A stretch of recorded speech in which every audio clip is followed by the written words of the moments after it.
Lefebvre, vous êtes l'administrateur délégué de Sogenam, une fiduciaire qui occupe une quarantaine de personnes. Alors vous m'expliquez que ces dernières années, on voyait que les entreprises, les PME, étaient dans une logique qui faisait qu'elles ne devaient pas s'arrêter. En tout cas, moins qu'avant, compte tenu du fait qu'on est en concurrence avec l'international et que si vous n'êtes pas dans une dynamique quelque part de croissance et d'évolution, quelque part d'autres vont empiéter sur votre territoire à un moment donné et ça va plus se passer aussi bien. Alors on arrive évidemment à la question comment financer cette croissance. Vous avez l'air de dire que le capital risque, le financement interne, enfin l'ouverture de l'actionnariat, est peut-être plus approprié aujourd'hui que ce ne pouvait être même il y a une quinzaine d'années où on misait beaucoup sur tout ce qui était emprunt et leveraging peut-être. Tout à fait, exact, oui. En effet, vu les phénomènes de croissance et même une période de crise peut être une opportunité pour lancer une nouvelle activité, donc veiller à de nouvelles croissances. Les volumes que cela peut entraîner de par le marché actuel et les ouvertures de marché qu'on connaît maintenant, qui sont quand même beaucoup plus faciles que dans le passé, il est clair que ça entraîne des nécessités beaucoup plus importantes en termes de diversification, mais aussi de lancement de produits qui peuvent être beaucoup plus, en termes de volume, plus importants que par le passé. Vous évoquez par exemple le cas des concessions automobiles. Il y a une dizaine d'années, on avait...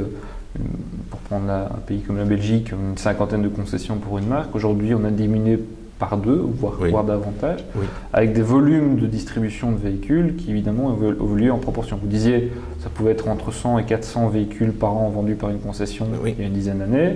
Aujourd'hui, c'est plutôt 1500, 2000. Donc des structures d'entreprise et de concessions qui doivent s'adapter à ces nouveaux débits, forcément. Tout doit s'adapter en effet, oui. D'où effectivement, vous dites, la nécessité peut-être de davantage recourir, encore une fois, à ces formules de capitalisation. De capitalisation qui sont même exigées par les marques automobiles parce qu'elles observent évidemment en termes de fonds propres le pourcentage de ceux-ci en regard de votre pied de bilan, parce qu'ils savent très bien aussi que vous devez quand même stocker pour plusieurs sites, que vous avez des créances sur la route, que vous avez des besoins d'infrastructures de plus en plus exigées en termes de showroom, d'infrastructures, d'ateliers, etc., qui représentent des sommes d'investissement assez importantes. Et donc cet élément-là est beaucoup plus présent et a été exponentiel par rapport à il y a une dizaine d'années. C'est un secteur, mais on peut trouver aussi d'autres secteurs où la nécessité, Dieu sait qu'elle est prônée ces dernières années, par nos politiques aussi, prôner la recherche et développement, les spin-offs, etc. On a entendu parler de ça plusieurs fois.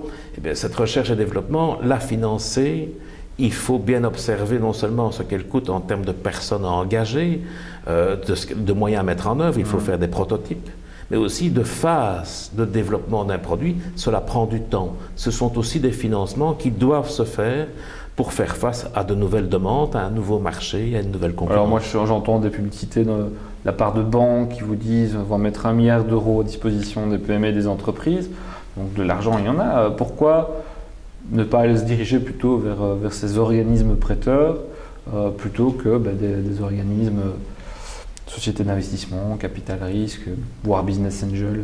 Ils ont certainement des moyens à mettre à disposition, mais ils vont aussi observer quelle est leur part de risque. Il faut voir alors quelle part de garantie ils peuvent demander, jusqu'où ils peuvent remonter vers les actionnaires pour leur demander des garanties importantes sur leurs biens propres, et ça reste toujours le cas. Et donc il y a aussi cette notion d'équilibre par rapport au fait qu'il y a toujours un cash flow dans une entreprise, il y a un cash flow libre, qu'est-ce qui reste après avoir remboursé les emprunts? S'il n'y a pas un peu d'autofinancement, la moindre difficulté peut de nouveau poser des problèmes.